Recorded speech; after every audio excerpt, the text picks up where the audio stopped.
Thanks for joining me again today for another episode from the Preparatory Melodies book. This is number 46. It is entitled, you might say, Larghetto, which is kind of slow. And so we'll talk about that in a second, but I'm going to go ahead and play it and see if we can get a feel for it today.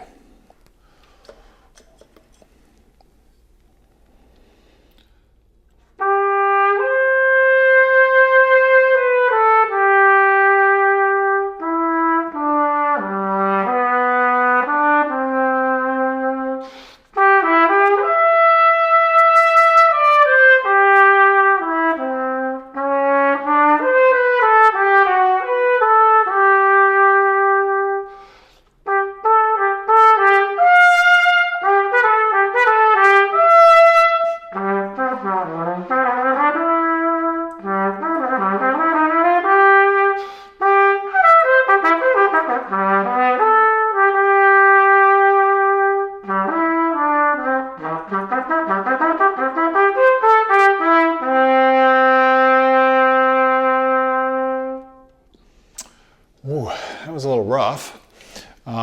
Let's see where we can go with it. So I'm going to address the spots that I had trouble with. And one of the first things we can say is, it says slow. So you start at the beginning and it's quarter note, dotted half note. So that's going to seem slow at a lot of various tempos, but if you look down in the music, you'll see some 16th notes. And those are the fastest moving notes of the piece. So when you're trying to get a sense of what the proper tempo is, the proper feeling of the tempo, which is kind of a relaxed, very relaxed flow that's happening here, then you want to go to the fastest moving notes and see, does it, if I go dee da da da da da da da, that doesn't feel slow. So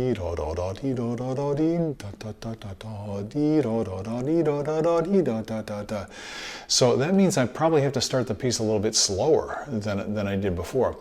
And it's going to seem too slow at that point, but when we get to the place where it's a little bit busier, those quickly moving notes are going to feel better. And it's very important to get this feeling of the tempo in your mind before you start. Of course, there can be some technical problems. There were plenty in that rendition. So let's work on some of those things. So right off the bat, one thing I noticed, and we'll talk about this more when we do a deeper dive into things such as finger technique. Now, it seems pretty evident. This is one of the few things we can actually see that we're doing on the trumpet. But it's quite awkward. My wife is a pianist. The first time she tried to finger the valves on the trumpet, she just went, "Oh, that's terrible," because it doesn't feel good like a piano keyboard does. It can feel quite awkward. And just be grateful that you don't play a piston valve tuba or a sousaphone, for example. If you do, my condolences, because those valves have a very long throw and they're difficult, especially picking the valve up. And so that's one of the finger techniques we can mention. Most people concentrate on snapping the valve down. You also need to snap the valve up. Now when you do that, I find when I get to certain spots, I certainly felt at that time, my fingers are kind of stiff. Yeah, so I need a sense of looseness, of fluidity, of ease of movement, and at the same time, snappiness, in the movement of the valves, especially going up. So one way I practice, and we'll talk about this in the finger section, is just to lay the fingers alongside the valves until my hand starts to relax.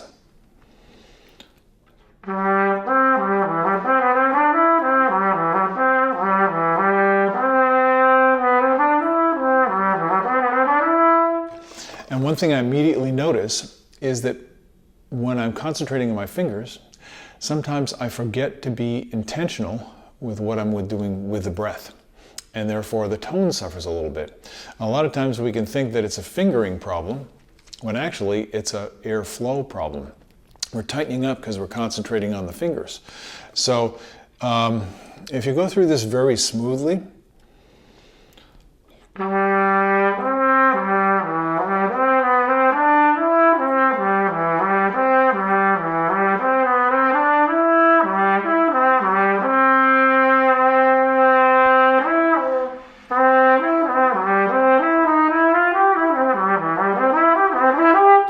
as I go through it smoothly, my fingers start to relax, and I'm hearing more of the connection between the notes. And this can be really, really helpful. So most of us just kind of hack away at those quick fingering passages, the ones that seem to be giving us difficulty. And sometimes it's not the fingers or the fingers are getting tight, so they can't move quickly because we're simply trying too hard. So that's one thing that I find difficult about this particular tune. And when you go into the low register, that exacerbates the problem because it's soft. You go from forte to piano, and you're going into the low register, and most people are holding back the air when they play soft. So it's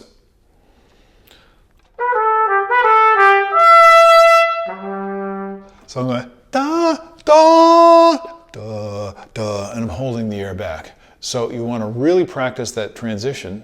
And a good way to do it is just get comfortable at both ends.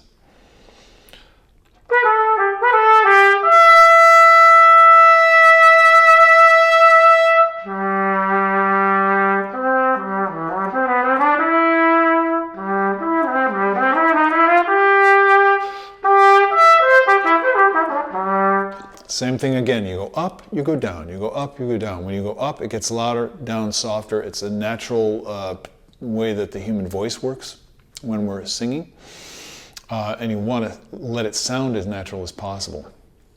This can be very challenging. I have a little star by this one, and that means when you have time, come back and practice it some more until it starts to feel more loose, more precise, with better flow, easier to get the musical idea across.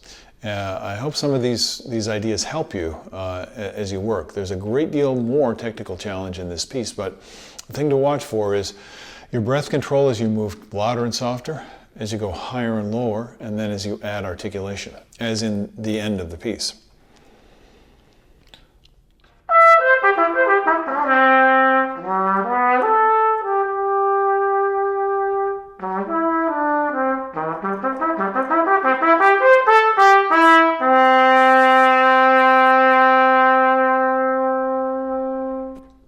So there's a lot in here. I feel like I need to go practice now, and I think you heard why. So you go practice, and I hope you enjoy it as much as I usually do. I will see you later on. Bye-bye.